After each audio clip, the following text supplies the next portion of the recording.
Every evening gown tells a story. In the world of pageants, the Miss Universe competition is the pinnacle of achievement, and the pasarela walk in the evening gown round is one of the most important components and the most anticipated part of the event. Each year, contestants wear glamorous gowns, from nearly see-through metallic chain dress to mesmerizing red dress with volcanic vibes. Pageant hopefuls have paraded their most show-stopping routines across the Miss Universe stage since 1952. Ciao kakban! Hello everyone, and welcome to Crown Sisters. In today's episode, I give you our Miss Universe Top 10 most memorable and most iconic yellow evening gowns in recent history. But before we begin, please make sure you like and subscribe if you haven't done it yet.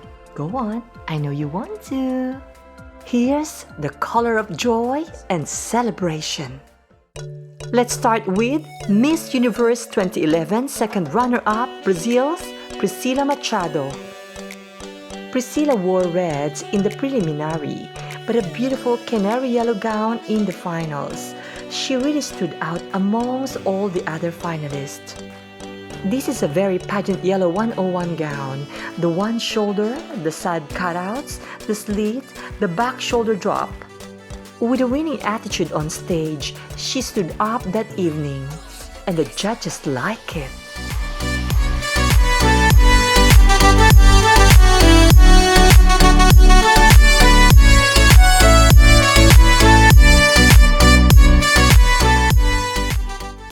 At number 9, Philippines Ariela Arida in 2013.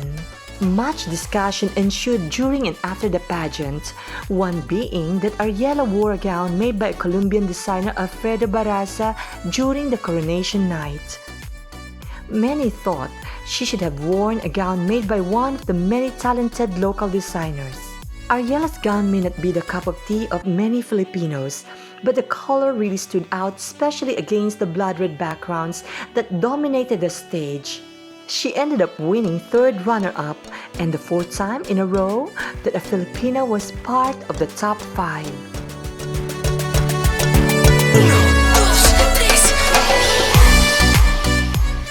Ranks 8th place is an evening gown worn by Miss Universe Jamaica 2017, Davina Bennett.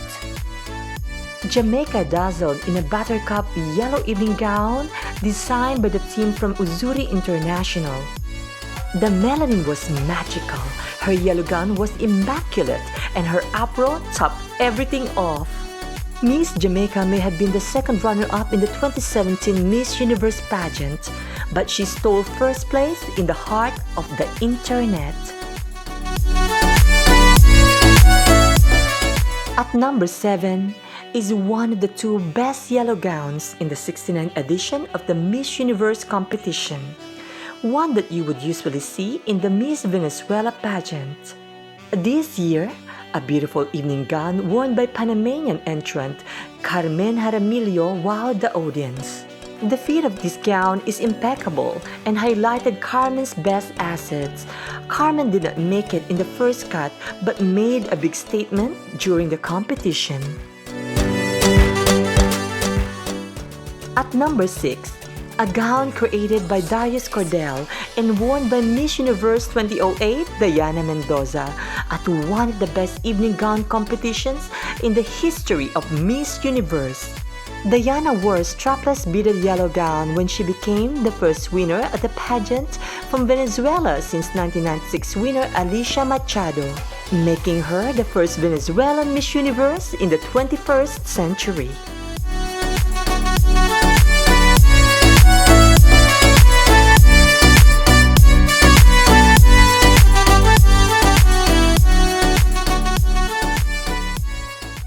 At number 5, Puerto Rico, Monique Perez.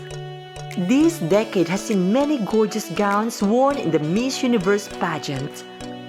A yellow dress worn by Monique Perez during the Miss Universe 2013 pageant was a standard dress for me and was voted best dress by many. Designed by Harry Robles, this yellow gown was pleated and beaded to perfection.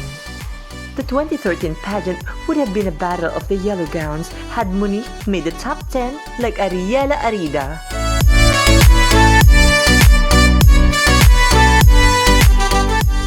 At number 4, Costa Rica, Ibon Cerdas. A yellow gown rarely looks good on stage. The yellow color most of the time doesn't look formal, but with Ibon wearing it, it was just fabulous. 2 yellow gowns were impressive this year, and this is one of them. The dress was so intricate that you would only appreciate it in motion. I watched this gown from many angles, and photos do not do justice to this gown. It made Ibon look gorgeous.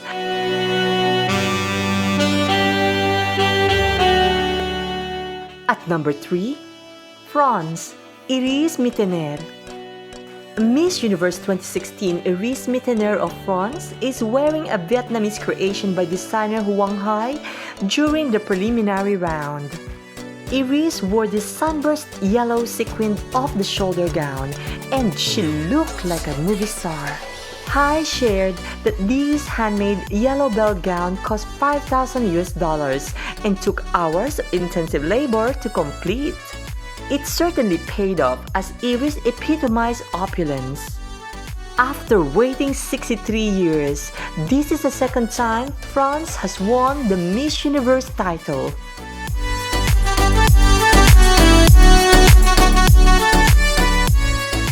At number 2, Netherlands, Yasmine Verhoeven. An evening gown worn by the third runner-up of Miss Universe 2014, Yasmine Verhoeven, comes in second place. This gown is oh so gorgeous. Yasmine's gown was a bright yellow evening gown with a deep V-neck line and very few accessories. She was magnificent. I think this simple, elegant yet sexy dress carried her to the final 5. She placed as third runner-up to Paulina Vega of Colombia, giving the Netherlands its highest placement since 1992. In our number 1 spot, an evening gown worn by Miss Vietnam during the Miss Universe 2018 semifinals. This gown has topped many favorite lists. Hihiani exudes gracefulness in this sparkling yellow dress. Matched with her short hair and brown skin, she received much praise and attention from the media at Miss Universe 2018. She was the first Miss Universe participant from Vietnam to be from an ethnic minority group and bested 89 other contestants to place in the top 5 of the competition. And the furthest Vietnam has ever made in the history of the country's participation in Miss Universe. Which amongst these yellow gowns is your favorite? Let us know what you think in the comments below. If you made it this far, thank you for watching. And always remember, don't let the clothes or anyone define you. Just be yourself, whether in a pair of jeans or an evening gown.